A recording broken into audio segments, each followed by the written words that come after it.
आज एकादशी है। आज हम एकादशी की कथा पढ़ने जा रहे हैं।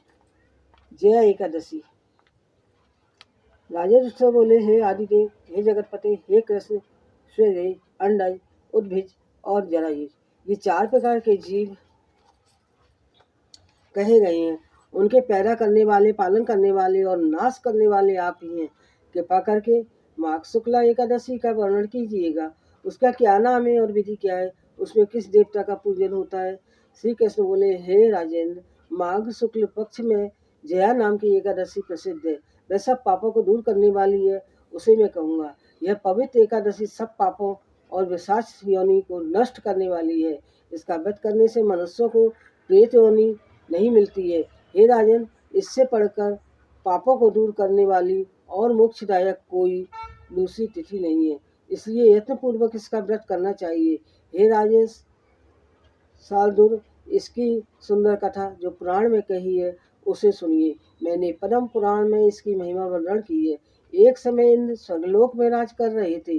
देवता उस मनोहर स्नान में निवास करते थे। देवता अमृतपान करते थे और अप्सराएं उनका सेवन करती थी। महाकल वृक्षों से सुशोभित नंदन नाम का वन था। यहाँ अप्सराओं के साथ देवता क्रीड़ा करते थे। हे नृप, एक समय इंद्र भी अपनी इच्छा से विहार करने लगा। एक समय इंद्र ने बहुत प्रशंसा से 50 करोड़ नायिकाओं से नृत्य कराया। गंधर्व गान करने लगे। वहाँ पुष्पदंत नाम का गंधर्व गान कर रहा था। चित्रसेन नाम का गंधर्व, उसकी पुत्री मालिनी और चित्रसेन की स्त्री वहाँ आई। मालिनी का पुष्पबान नाम का पुत्र और पुष्पबान का माल्यवान का नाम का पुत्र हुआ। पुष्पवती नाम की गंधर्वी माल्यवान गंधर्व पर मोहित हो गई। काम देख के पहने बाणों से उसका शरीर घायल हो गया। उसने अपने सुंदरता से युक्त स्वरूप तथा भाव और कटाक्ष से माल्यवान को बस में कर लिया। उसके रूप को सुनो। उसकी भुजा तो मानो कामदेव ने गले की फांसी बनाई है। चंद्रमा के समान मुख है और नेत्र कान तक लंबे थे। हे नपोतम, कानों में कुंडल शोभा दे रहे थे। वह सुंदर आभूषणों से सुशोभित थी। शंख के समान उसका कंठ था। कठोर और ऊंचे स्तन से मुट्ठी के प्रमाण की पतली कमर थी। बड़े निस्तंभ और जांघें लंबी थी। लाल कमल के समान शोभायमान चरण से ऐसी पुष्पवती और माल्यवान भी मोहित हो गया। इंद्र को प्रसन्न करने के लिए नृत्य के लिए वे दोनों आए। अप्सराओं के साथ गान करने लगे। मोहित होने से उनका चित्त डामाडोल हो गया। इससे शुद्ध गायन नहीं कर सके। परस्पर दोनों की दृष्टि बंध गई। इस प्रकार दोनों काम देख के वशीभूत हो गए। ताल और राग की गति बिगड़ने से इंद्र इन दोनों के मन की बात को जान गए। तब इंद्र ने अपमान समझकर कुपित होकर उन दोनों को शाप दे दिया, मेरी आज्ञा भंग करने वाले मूर्ख पापियों, तुमको धिक्कार है। तुम दोनों विशाच रूप हो जाओ। मनुष्यों के लोक में जाकर अपने कर्म फल भोगो। इस प्रकार इंद्र के शाप को पाकर वे दोनों बड़े दुखी हुए। इंद्र के शाप से मोहित होकर वे दोनों हिमालय पर्वत पर विशाच होकर बड़े दुखी हुए।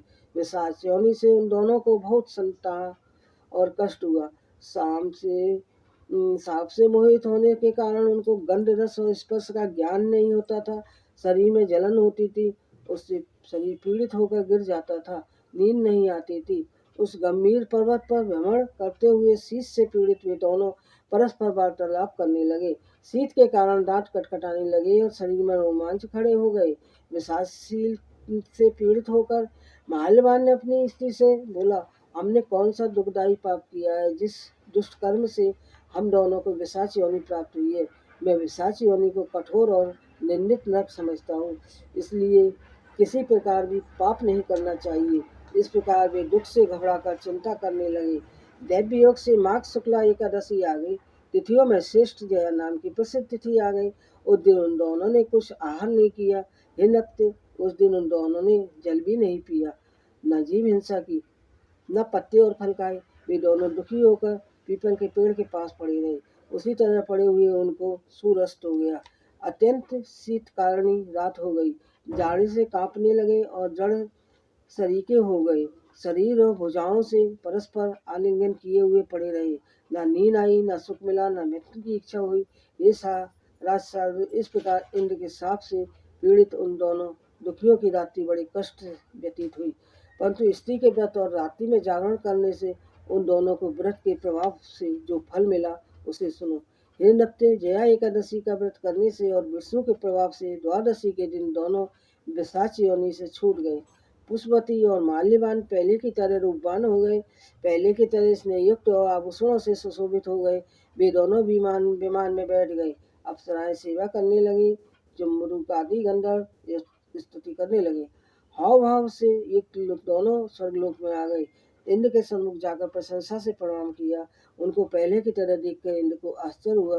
इंद्र बोला कि किस पुण्य के प्रभाव से तुम्हारी विशाच योनि दूर हुई है, किस देवता ने तुमको मेरे श्राप से छुड़ाया है।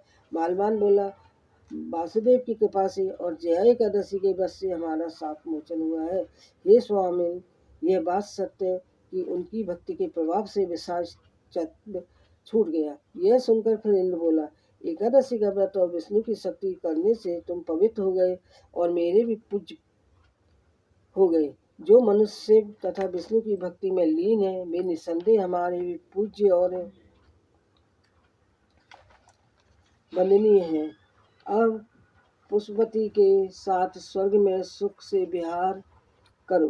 हे राजन, इसलिए एकादशी का व्रत अवश्य करना चाहिए। हे राजन, जया एकादशी का व्रत ब्रह्महत्या को दूर करने वाला है।